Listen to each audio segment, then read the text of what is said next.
रमन्ते योगिनो यस्मिन्नित राम, रमन्ते योगिनः यस्मिन् इति राम। योगी जन जिसमें रमण करते हैं वही राम है, वो अंतरात्मा है। ये राम की भक्ति बहुत प्यारी होनी चाहिए। राम की भक्ति है आत्मलीनता। आत्मा राम है, आत्मलीन हो जाना, अपना चित्त समेट करके आत्मरत हो जाना, ये जीवन का परम फल है।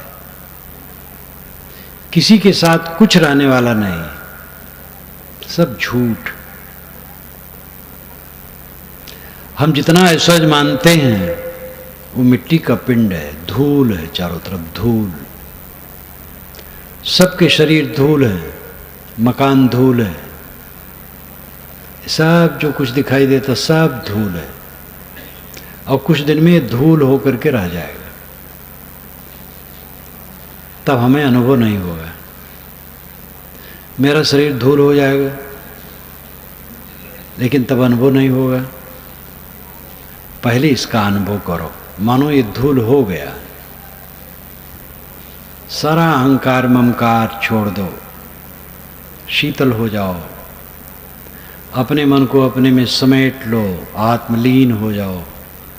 ये राम की भक्ति। और ये आग के समान प्रिय होना चाहिए।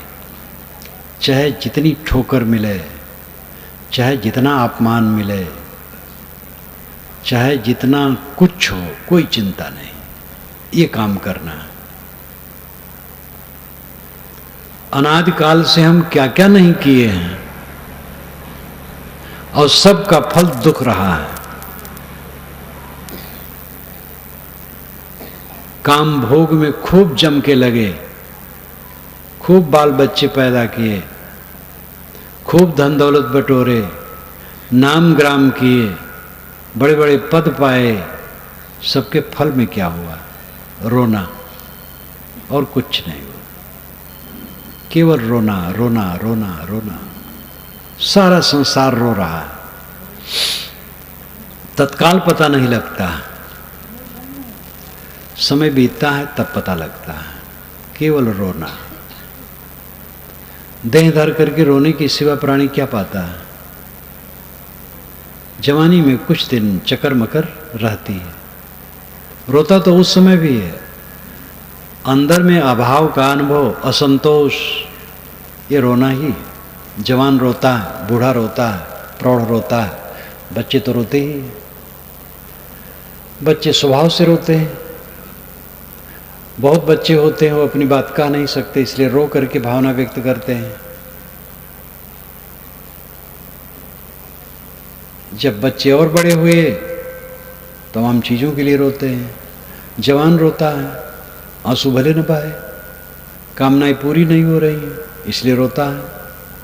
प्रौढ़ हो जाता है और रोता है, बूढ़ा और रोता है। देखता है कि जिसके लिए बड़ी आशा थी वह सब इकट्ठे हो गए हैं, चारों तरफ से तिरस्कृत।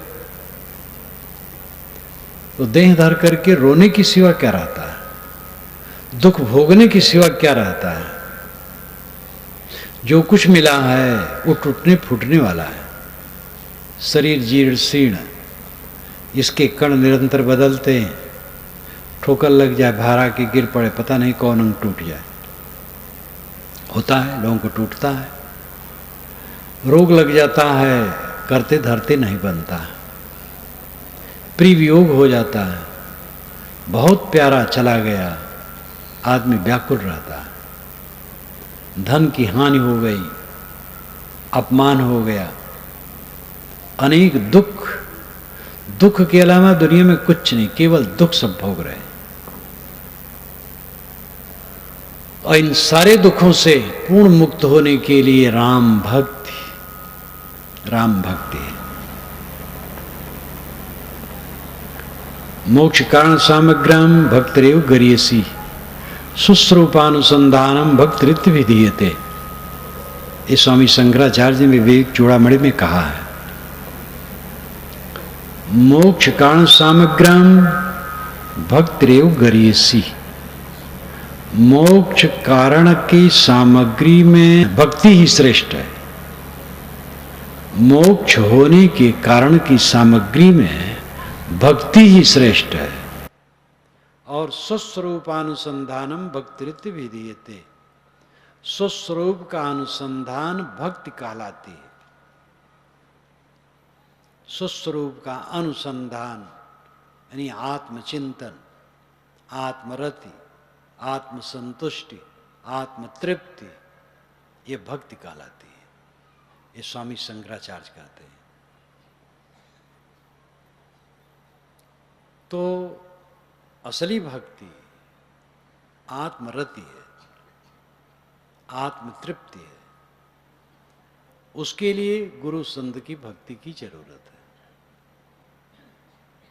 जिससे कि वो रास्ता पकड़ पाएं और ठहर पाए। पहले तो समझना मुश्किल है, कोई समझाने वाला जब तक न हो अपने आप समझना बहुत मुश्किल है। समझाने वाले के साथ ऐसा कोई न मिले जो रहनी संपन्न है तो भी मुश्किल है। कोई भी कह लेता है, लेकिन ज्ञान की बात कहने वाला स्वयं उसमें नहीं चल पाता है। तो ये होता है कि ज्ञान की बात कही जाती है, सुनी जाती है, आनंद आता है, ऐसा कोई चल नहीं पाता है, विश्वास नहीं होता है। लेकिन जब ऐसा व्यक्ति मिलता है कि वो चलता है, वैसे रहता है, तब साधकों को साहस होता है कि हम भी ऐसा कर सकते हैं। इसलिए गुरु संत का आधार इसलिए भी जरूरी है कि उनकी रहनी देख करके हम प्रेरित हो, साहस हो। मुख से बताते हैं, विवरण देते हैं, समझाते हैं, और उनकी रहनी हमारे लिए एक आदर्श होता है। हम प्रेरित होते हैं वैसे चलने के लिए। तो इस प्रकार संत और गुरु की भक्ति की जरूरत है, उसके बिना कुछ नहीं होगा। साधना करते करते बहुत आगे बढ़ जाने पर भी संत गुरु के प्रति निष्ठा जब खत्म हो जाती है तो साधना शिथिल हो जाती है और लौट करके उसकी चित्तवृत्ति संसारी हो जाती है। देरी नहीं है भटकने में, अच्छे अच्छे लोग भटक जाते हैं। सावधान न रहें तो अच्छे अच्छे लोग भटक जाते हैं। बुद्धि का प्रमाद भटकाने में मुख्य कारण है अहंकार। तरने को है दीनता, डूबन को अभिमान। तरने के लिए दीनता है, डूबने के लिए अभिमान है। जो जो अभिमान करता है डूब जाता है। तो राम की भक्ति अत्यंत प्यारी है। भक्ति प्यारी राम की, जैसे प्यारी आग। चाहे जितना विघ्न पड़े, भक्ति पथ कभी मत छोड़ो। ये कायरता है। भक्ति मार्ग में लगे, कुछ लौकिक नुकसान हो गया तो के भक्ति छाछती नहीं। अनाड़ीपन। किसी दिशा में रहो, दुनिया की चीजें टूटी फूटी हैं, निर्मित हैं। जो चीजें निर्मित हैं वो स्थिर कैसे रहेंगे, यही आप सोचिए। जो निर्मित है वो बिगड़ाऊ है, अनिर्मित वस्तु बिगड़ाऊ नहीं होती है। जो स्वयंभू है, अजर अमर अखंड है, निर्विकार है, वो कभी नहीं विनष्टा है। और जो बनने वाला है, बना हुआ है, वो तो बिगड़ेगा पक्का है। पहले से उसको मोह छोड़ करके रहना चाहिए। इसलिए जो रोड़े आते हैं वो रोड़े हमारे अज्ञान से, हम समझ नहीं पाते। इसलिए भी लोग साहसहीन हो जाते हैं। किसी साधक को देखते हैं साधना करते और फिर सुनते हैं फिसल गया, तो अधूरे लोग कच्चे हो जाते हैं। फिसल गया, वो फिसल गया। जो सन्मार्ग पर चलते हैं उनका आदर्श आपके लिए काफी है, तो फिसलने वाले का आप चुन लिए। अरे बहुत लोग चल रहे हैं अपने मार्ग में, फिसल नहीं रहे हैं, उनका उदाहरण क्यों न ले? तो उदाहरण लेते हैं जो गिर गए हैं उनका, और अपना भी कमर पकड़ करके बैठ जाते हैं। ये अज्ञान है। कहीं अपने को ठोकर लग गई, अपना मन बिदक गया, गुरु संतों के समाज में गए, मन के अनुसार बात नहीं पाए, मन के अनुसार रहने खाने पीने की व्यवस्था नहीं पाए, किसी संत ने कुछ डांट दिया या कुछ हो गया, उतने वो बैठ जाते हैं। क्या कर सकते हैं ऐसे लोग? पत्नी की सहना पड़ता है, पति का सहना पड़ता है, भाई का, माता का, पिता का, समधी का, साले का, जीजा का, दामाद का, पड़ोसी का, कहाँ नहीं सहना पड़ता है? हर जगह सहना है। तो संत गुरु को क्यों न सहे?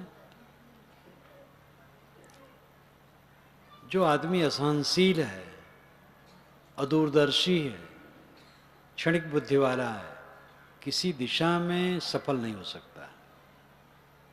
अच्छी समझदारी का मतलब है कि अपना मत समझ से निर्धारित करे, भावुकता से नहीं, और निर्धारित करे तो उसको छोड़े ना, चलता रहे। मित्रता कहीं करो, एक तो बहुत मित्रता न करो, सब मित्र हैं, घनिष्ठता किसी से न करो, और किसी से करो तो छोड़ो ना। व्यवहार जहां लो उसको निभाओ। किसी भी कार्य में निरंतरता मनुष्य की प्रामाणिकता का नमूना है। किसी दिशा में जो निरंतर चलता है वो प्रामाणिक व्यक्ति है। और क्षणे रुष्टे क्षणे तुष्टे, रुष्टे तुष्टे क्षणे क्षणे, वो किसी लायक नहीं। निष्ठा रही, भक्ति रही, छोड़ दिए। गुरु में ही दोष देख लिए, संत में ही दोष देख लिए, सिद्धांत में दोष देख लिए, तो ऐसे लोग क्या कर सकते हैं? सगे संबंधियों में इसी प्रकार लोग बिगाड़ कर लेते हैं, मित्रों में बिगाड़ कर लेते हैं। ऐसे लोग क्षणभंगुर बुद्धि के हैं। जहां छोड़ देने लायक ही हो ऐसी भी जगह होती है, वहां छोड़ दो, कोई बात नहीं। ये तो जीवन में कभी अपवाद स्वरूप आ सकता है, लेकिन जो आदमी कहीं स्थिर नहीं है उसका स्वभाव दोष है, अज्ञान है। किसी हेतु को लेकर के भक्ति ठंडी नहीं होनी चाहिए। कितने लोग शरीर से रोगी हो गए और दुनियादारी का चक्कर आ गया, चित्त बैठ गया, संतों से मिलते ही नहीं। ऐसी अवस्था में तो और मिलना चाहिए, जिससे मनोबल बढ़े। तो और कमर पकड़ करके बैठ जाना, ये कौन समझदारी है? इसलिए जितने विघ्न हों, जितनी बाधाएं आएं, सबको सह करके भक्ति पथ पर चलना चाहिए। और कोई रास्ता नहीं है। भक्ति द्वारा सांकरा, राई दसवीं भाई, मन तो मैगल हो रहा, कैसे आवे जाए।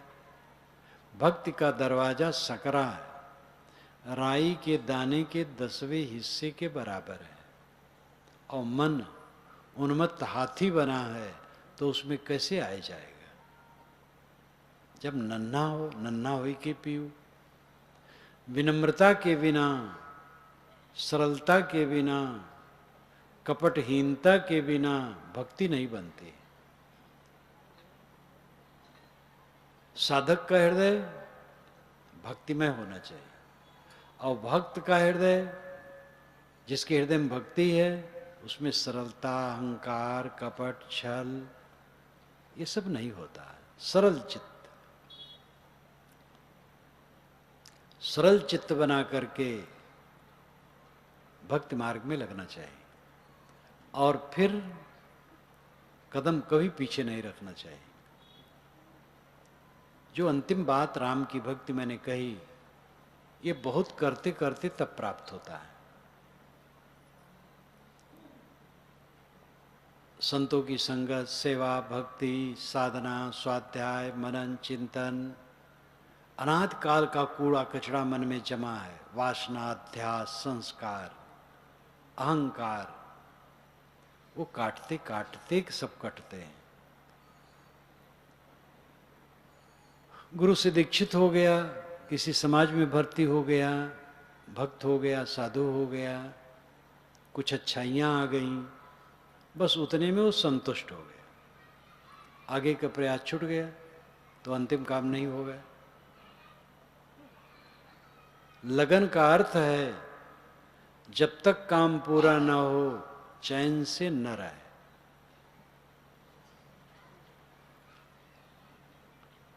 और काम पूरा भी नहीं हो रहा है और चैन से हैं तो क्या लगन है?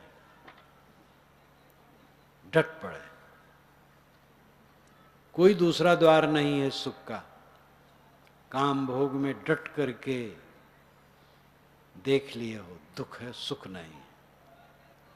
छीड़ता, मलिनता, अंत में बिलबिलाना, वासना के अधीन हो करके दुखी रहना, कोई फायदा नहीं। क्रोध करके, लोभ करके, मोह करके एक बार नहीं अनेक बार देख लिए हो। मान बढ़ाई, पद प्रतिष्ठा पा करके कोई सुखी नहीं होता, सब दिखावा, झूठ है। एक ही द्वार है अनंत सुख का, परमानंद का, राम भक्ति। आत्मचिंतन, आत्मस्थित, आत्मरति, अपना मन सब तरफ से लौट करके आत्मलीन हो जाए और ऐसा अभ्यास बनाए कि उठते बैठते चलते फिरते सब समय राममय। उठत बैठत कबहु न छूटे ऐसी तारी लागी। तारी नाम ध्यान। ऐसा ध्यान लगा, ऐसी लगन लगी कि उठते बैठते कभी छूटता नहीं। नवजात शिशु को गाय घर में छोड़ के बाहर चरने जाती है। चरवाहा बछड़े को घर में बांध देता है और गाय को लेकर चराने जाता है। गाय बछड़े का आचमन करती रहती है। अनुमान से कहा जाता है किसी युवती को पहला पुत्र हुआ हो, सदैव उसका मन पुत्र में रहता है। लोभी का मन सदैव धन में रहता है। कामी का मन सदैव काम में रहता है। जो राम भक्त है उसका मन सदैव राम में रहता है। और राम में सदैव रहे तो वो राम भक्त है, नहीं तो क्या राम भक्त है।